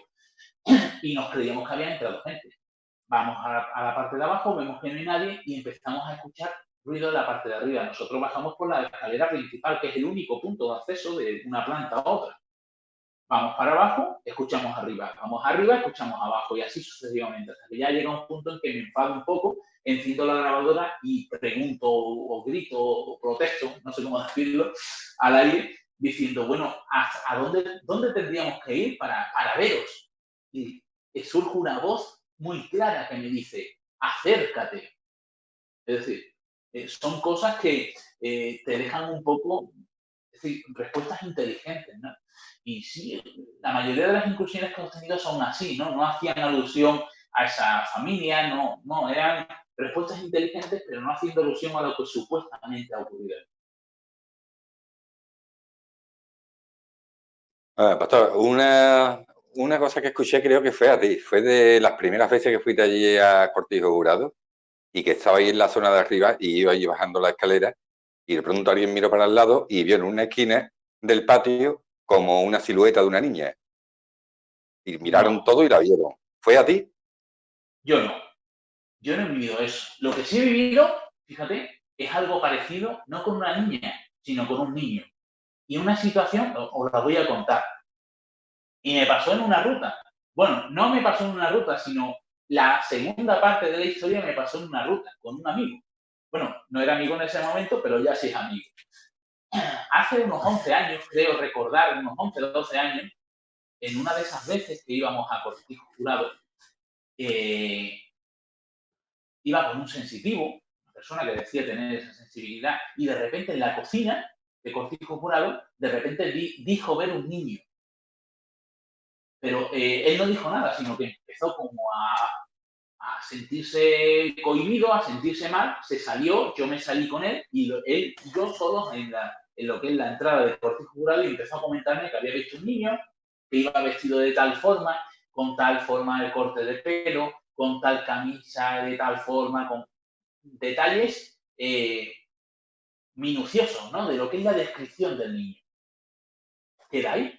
Yo lo anoto en mi cuaderno de campo, lo archivo y hace unos cuantos meses, de repente, estábamos haciendo una ruta allí y de repente un chico, Carlos se llama, un buen amigo, se me acerca y me dice, oye, ¿tú has visto ese niño? Digo, ¿qué niño? No, aquí no puede haber niños, esto no es para niños. Sí, es que yo tengo esa sensibilidad y demás, y en mitad de la ruta empieza a describirme exactamente a ese niño, con detalles que, bueno, esa información no salió en ningún lado, no lo expuse yo en ningún lado, eso no lo sabía nadie, con detalles que tú dices, es que está viendo a la misma persona, ¿no? Y en el mismo punto donde me lo estaba describiendo, donde me estaba describiendo que lo había visto el otro compañero hace 11 o 12 años. Es decir, situaciones en las cuales yo no tengo esa capacidad para ver, ¿no? Pero te das cuenta que en ese lugar hay algo, ya sea una supuesta entidad o varias entidades, ya sea ese remanente de información que algunas personas son capaces de captar, sea lo que sea en ese lugar existe, ¿no? Y son hechos que, fijaros, tenemos que esperar 12 años para que ocurra, pero que nos hacen ver de que hay personas, lo primero, hay personas especiales que son capaces de percibir ese tipo de energía o ese tipo de información, pero que corroboran de que esa energía sigue ahí y que lo que seguramente viviste hace 11 años era real y no lo has podido, digamos, cerciorarte hasta 11 años después, a saber qué es lo que te puede cerciorar de aquí a 2 días de lo que estás viviendo ahora, ¿no? Y es lo importante y lo bonito de este mundo. Nosotros el año pasado, creo que fue concretamente, si no me equivoco, en Villalba del Arcor, Jorge Rivera, que es el director de ese documental, nos hablaba de las cosas que le habían sucedido tanto en el Cortijo Jurado como cuando editaba en su casa, y la verdad que lo pasaba francamente mal, tanto allí como editando en casa, ¿verdad? Pero vamos a cambiar de lugar, Antonio. Nos vamos a llamar Charaviaya, que creo que también la conoce bastante bien. Iglesia de San Agustín. Allí hay de todo. Una crista encantada, una promesa incumplida, Sí, una, fíjate. ¿cómo te diría yo? Una boda que no se celebra, que la novia muere antes de decir si quiero. Fíjate, es que Cuéntanos tu experiencia allí, anda, un poquito. Macharavillaya es especial. Para mí es especial. Pero fíjate, los buscadores de misterio normalmente vamos a los lugares, a los pueblos, y nos encontramos a lo mejor un lugar donde ocurre algo. O dos lugares, uno en una punta, otro en otra. En Macharavillaya nos encontramos todo en esa misma zona, ¿no?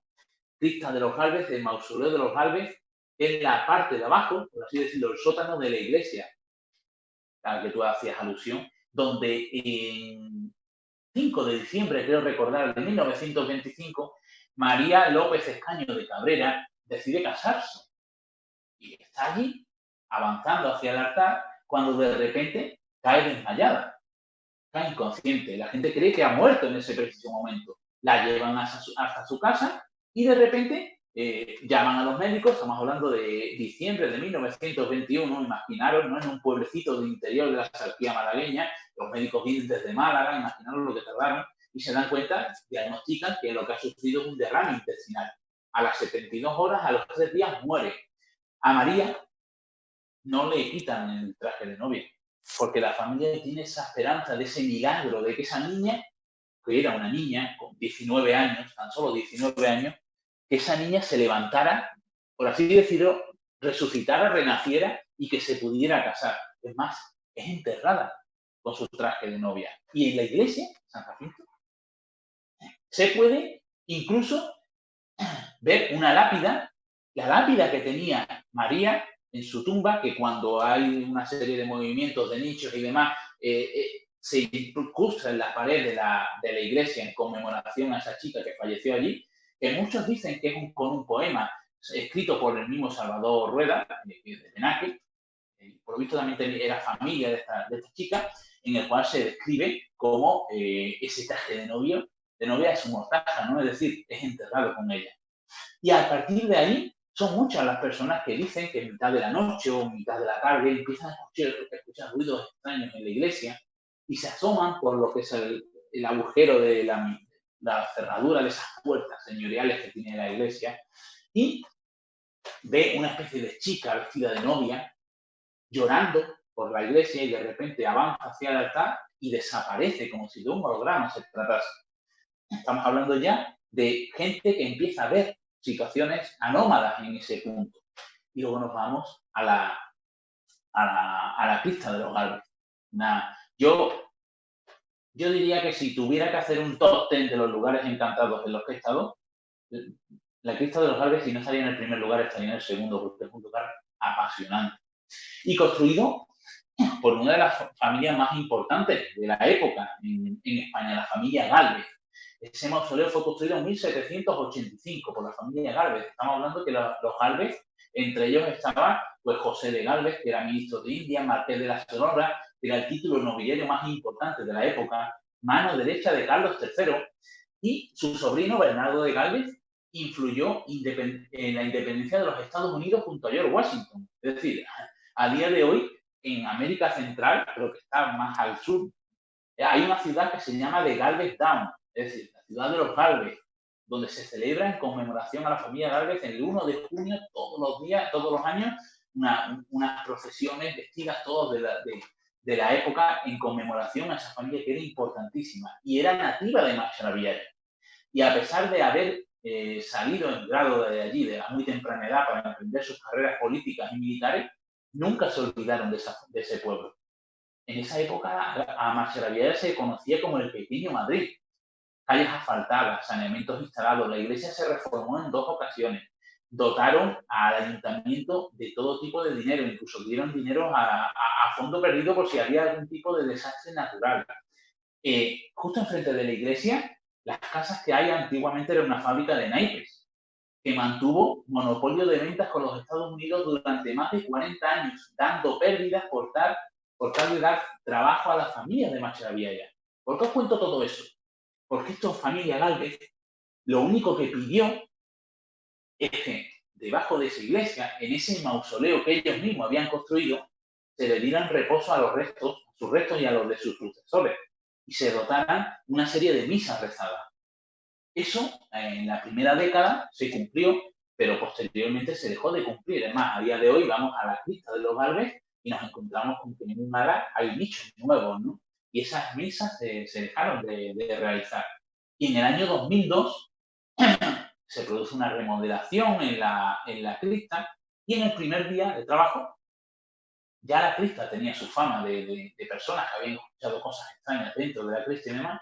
En el primer día de trabajo, es más, iban unos obreros de allí, de Sevilla, curiosamente, para realizar las labores de remodelación y de acondicionamiento de la cripta y estaban trabajando en el escalón inicial de entrada a la cripta cuando de repente ya estaban casi terminando la jornada laboral, aproximadamente a las 3 de la tarde, se dan cuenta que de la parte donde están los nichos de los Gálvez surgen 4 personas que empiezan a andar y claro, ellos ven que se pegan a lo que es la pared. Claro, se pierde de su vista. Claro, al principio piensa de forma casi instintiva que serían vecinos que se habían entrado por la puerta de atrás.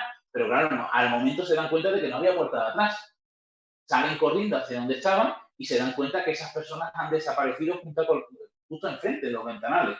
Automáticamente salen corriendo y dejan hasta las herramientas. A día de hoy, las herramientas están en la Eucaristía como recuerdo de esa situación, ¿no? Y yo ya he vivido muchas situaciones. Situaciones físicas, que son casi el ABC de los fenómenos paranormales. Es decir, he vivido el fenómeno de la termogénesis en varias ocasiones, he vivido el salto de sensores sin que el sensor detecte algo, y todo ello en un mismo momento. Es decir, en un momento dado, nosotros estábamos 3 compañeros y de repente estábamos haciendo un barrido de temperatura y en la parte de donde estaban los nichos de los valves teníamos puesto una barrera de infrarrojo, es decir, un sensor de barrera infrarroja para, por si en un momento dado hubiera algo físico que pudiera contaminar lo que había puesto detrás del sensor que nos detectara, y un sensor de movimiento enfocado para la parte de los nichos. De repente vamos ahí, empezamos a medir la temperatura y en cuanto le doy a medir al termómetro, de repente empezamos a sentir frío. Empezamos a sentir frío los 3. Y conforme estamos midiendo, vemos que la temperatura empieza a bajar. 12 grados en 8 segundos. Y de repente, en el punto más bajo de temperatura, empieza a saltar el sensor de movimientos que había detrás de la barrera del infrarrojo que no estaba detectando nada. Pero, ¿cuál es la sorpresa? Que miro el sensor de movimiento, es un sensor de movimiento con luz verde y roja, cuando detecta algo, coge un falso positivo, es decir, está encendido la verde, se va a la roja, empieza a parpadear y lo que hace es comprobar que se está moviendo algo, que está detectando algo. Y cuando lo comprueba, salta. Y me di cuenta que el sensor de movimiento está en verde, es decir, está activado sin detectar absolutamente nada. Para apagarlo tuvimos que desmontarlo.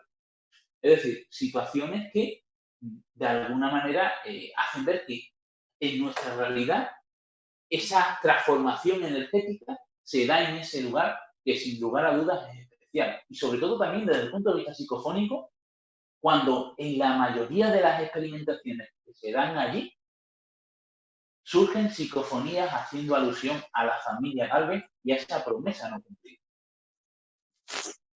Antonio, te quería preguntar por otro lugar que guarda relación con Cortillo Jurado, y es la azucarera.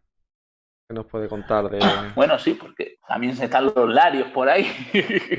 Parece que esta familia muchas veces, pero es que aquí tenían media Málaga o casi Málaga entera.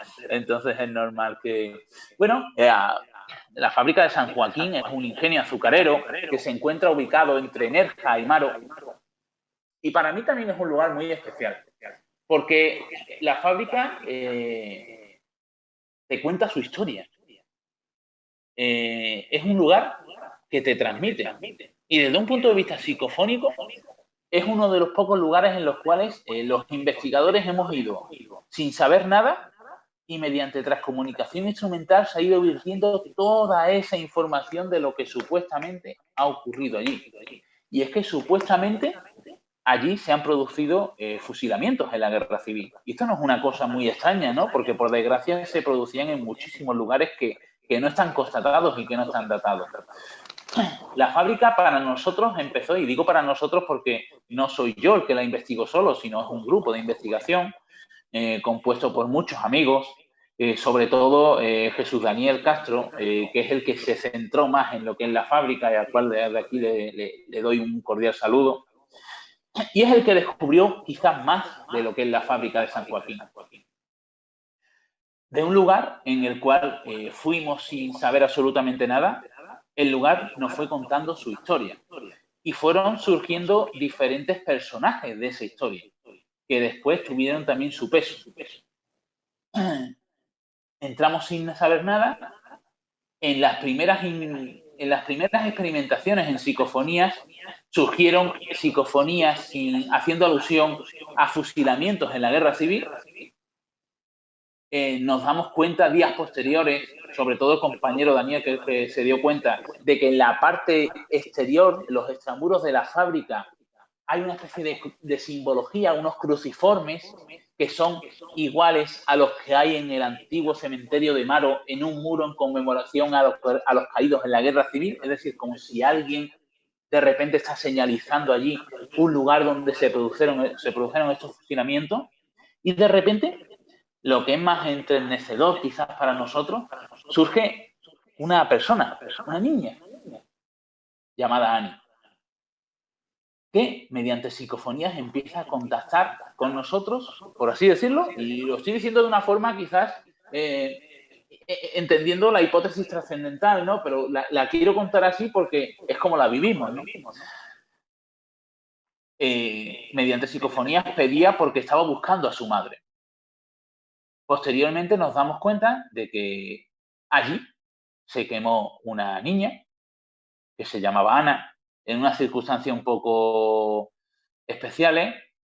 Y lo que es más interesante es que luego cuando empezamos a trabajar con los sensitivos, todos son capaces de captar a ese tipo de energías, todos son capaces de traducir lo que vamos sintiendo, lo que vamos percibiendo mediante transcomunicación instrumental. Es más, cuando llevamos el caso a Cuarto Milenio, en cuanto entró Paloma, lo primero que dijo, justo en el punto donde había caído la niña esa muerta, esa pequeña muerta, giró la cabeza, aún recuerdo todavía ese momento, y dijo literalmente, aquí ha pasado algo que no debería haber pasado y relacionado con el fuego.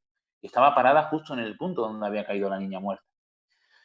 Y es un lugar donde surge o se produce lo que en muchas ocasiones nos encontramos.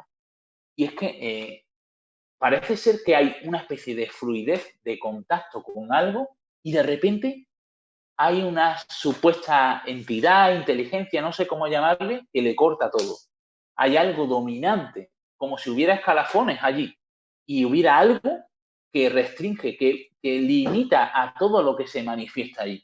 Y es el que se le conoce como el general Lemón, o como él se define como el general Lemón o general Demón. No somos capaces de captar muy bien cómo se llega a definir. Y allí yo he podido ver cómo se capta. Es más, estábamos en la Alcolera, que es el punto más caliente de la fábrica de San Joaquín. Nosotros pudimos captar, yo creo, con una de las psicofonías más claras que he podido escuchar. Y se captó en la grabadora de la compañera Clara 12. Estábamos en ese momento con 3 grabadoras en el mismo lugar, en el mismo punto, y solo se captó en su grabadora. Y yo creo que habéis escuchado la inclusión, y si no, la puedo facilitar también. Y es una inclusión de un hombre que en el silencio sepulcral de la noche surge una voz que dice, Juan, tu última voluntad. Después se escucha una especie de murmullo y podemos sentir cómo se carga el gatillo, se produce un disparo y un murmullo más elevado. Ese fragmento de sonido del disparo fue analizado por expertos en balística del equipo de Cuarto Milenio y determinaron que procedía de un arma corta de la época de la Guerra Civil. Pero es más, en el reportaje de Cuarto Milenio, os los pongo porque es lo que quizás todos los que nos están acompañando ahora pueden acceder de una forma más fácil. Estábamos sentados en la alberca que hay justo detrás de lo que es la fábrica en sí, en los frontales de la fábrica, y de repente Clara se empieza a escuchar una especie como de tren, ¿no? Como si un ferrocarril o algo pasara por allí, y nos pregunta, un poco extrañada, bueno, ¿por aquí pasa algún tren o algo? Empezamos a agudizar un poco más el oído y empezaban a escucharse sonidos como de pasos militares. Es más, tuvimos que encender las cámaras y se captaron esos pasos militares. Una parafonoraria, paracusia, ¿no? Es decir, en un momento dado, un sonido a viva voz en un lugar mágico, porque la fábrica es uno de los lugares mágicos de Málaga.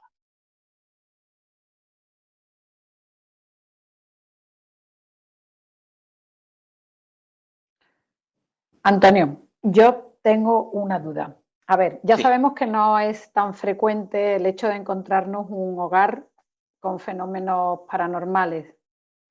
En caso de, me imagino que en alguna ocasión te lo habrás encontrado, ¿qué se puede hacer para ayudar a una familia que se encuentra en esa situación? Bueno, es complicado.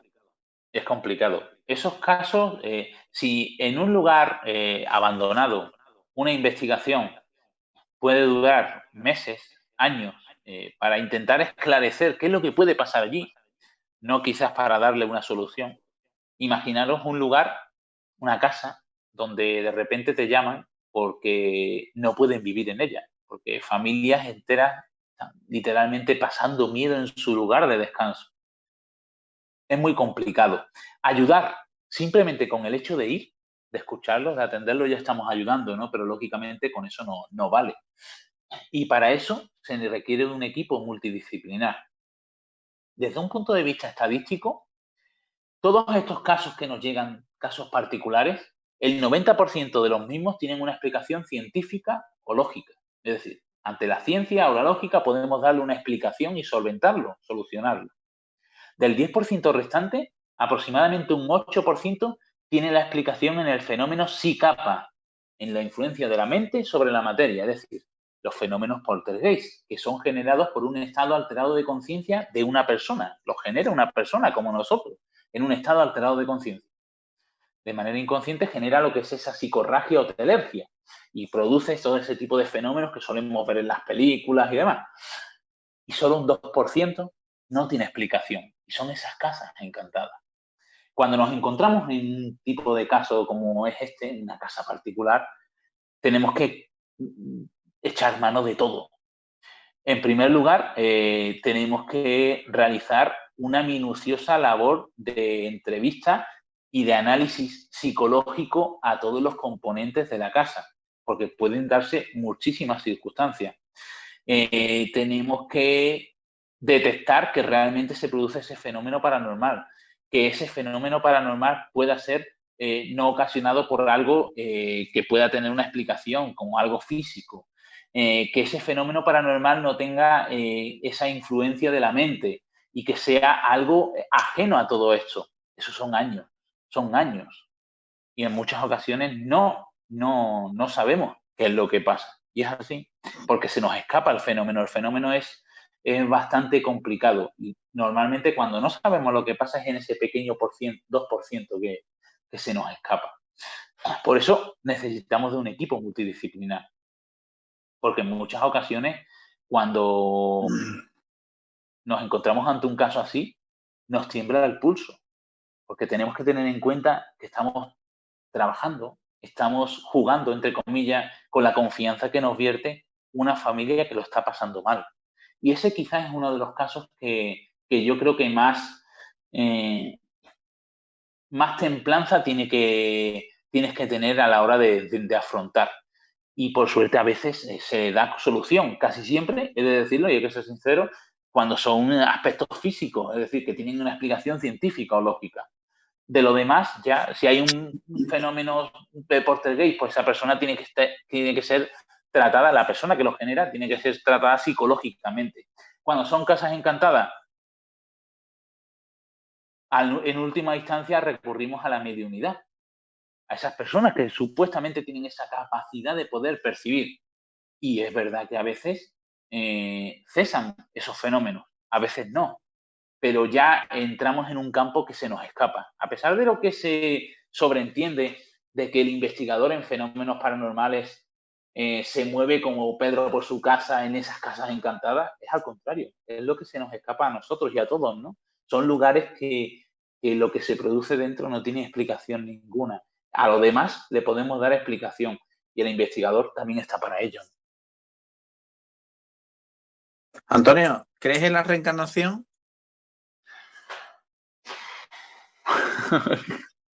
Es complicado.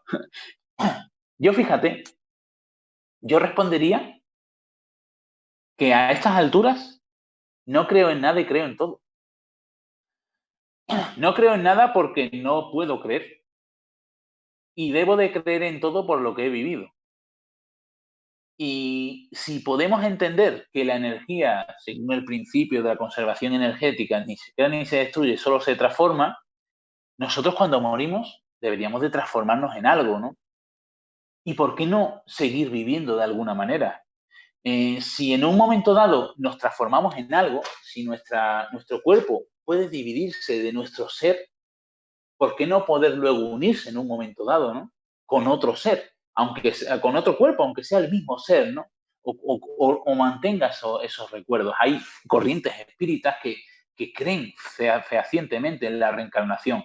Yo podría contemplarlo como una posibilidad, porque quizás por necesidad, a ese miedo que hacía alusión al principio cuando era pequeñito y que me atemorizaba, sí quiero creer en la vida después de la muerte. Y si creo en la vida después de la muerte, sí debo de creer también que haya una posible reencarnación en sí, porque sería una posibilidad dentro de esa vida después de la muerte.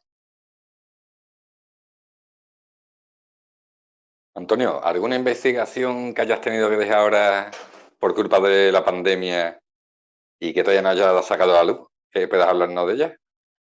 Bueno, sí, hay algunos casitos, casos particulares.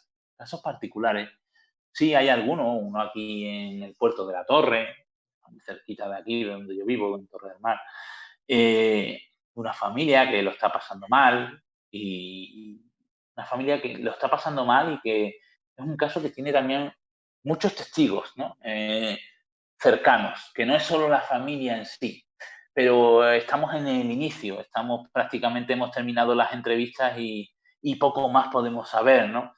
Más no hemos llegado ni a experimentar, pero ese se ha quedado ahí en el tintero. Y bueno, y otros muchos ese como caso particular. Luego otros muchos pues como casos de siempre, ¿no? Yo sigo investigando Cortijo Jurado, sigo investigando la crista de los Garbes, a pesar de llevar muchísimos años y muchísimos viajes allí. Sigo investigando porque son lugares mágicos, la fábrica de San Joaquín, lugares que tienen su historia y que hay que conocerla y sobre todo ver si el fenómeno en sí nos va sorprendiendo todavía en esos lugares a pesar de todas las sorpresas que nos hemos llevado ya, ¿no?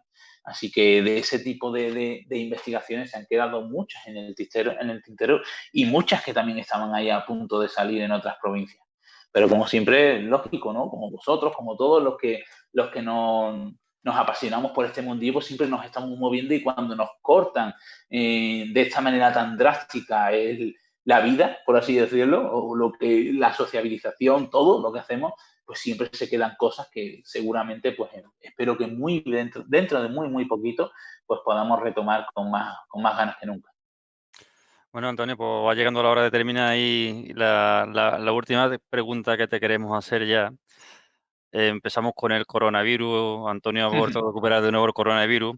Y esta maldita pandemia, entre otras cosas, nos ha llevado a que esos congresos que estaban preparados se fueran todos más o menos al garete o se hayan tenido que reinventar.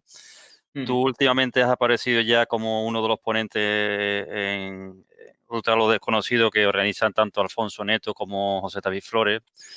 Se iba a hacer por primera vez aquí en Sevilla, después de lo que pasó en Villalba. ¿Y cómo crees cómo se plantean ese tipo de congresos? ¿Cómo ves tú esos congresos online? ¿Qué opinión te merece?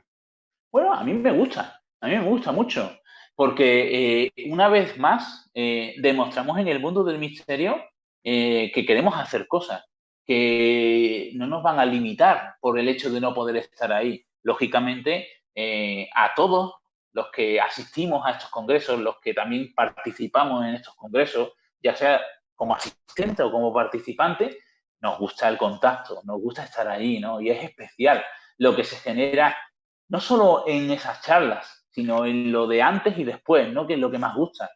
Y lógicamente no va a ser lo mismo, pero es un hecho más que nos hace ver que con un poquito de entusiasmo se pueden hacer cosas, ¿no? Y a mí me parece una idea estupenda el hecho de no limitarse a no dejar un año, por así decirlo, en vacío, porque en un momento dado haya pasado esto. Pues bueno, pues si no podemos llegar de una forma, podremos llegar de otra. Incluso, fíjate, muchas personas que en un momento dado tengan esa limitación de desplazarse, tengan esa problemática, incluso ahora, por desgracia económica, por desgracia vamos a vivirla durante mucho tiempo en este país, pues fíjate, tan fácil como encender tu ordenador, tu tablet, tu móvil y poder estar ahí, ¿no? Y poder hacer preguntas y poder estar, de alguna manera, disfrutando del misterio. Yo creo, a mí me entusiasma la idea que yo siempre también la he defendido. Es más, aparte de hacer algunas ponencias y demás, bueno, varias ponencias que he hecho, también he hecho ponencias online con Mindalia y siempre lo he tenido como una parte más y una opción más porque es muy viable,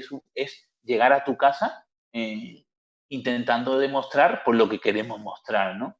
Y me parece viable, sobre todo en esta situación, ¿no? Yo creo que es la mejor opción y aplaudo esa iniciativa, sobre todo porque creo que, bueno, y sé que no es la primera ni la última, ¿no? Sino que se van a dar más iniciativas de este tipo y no vamos a tener que limitarnos a quedarnos sin esa ponencia, a quedarnos sin ese momento, ¿no? Sino que vamos a disfrutarlo de otra manera, pero por lo menos lo vamos a disfrutar.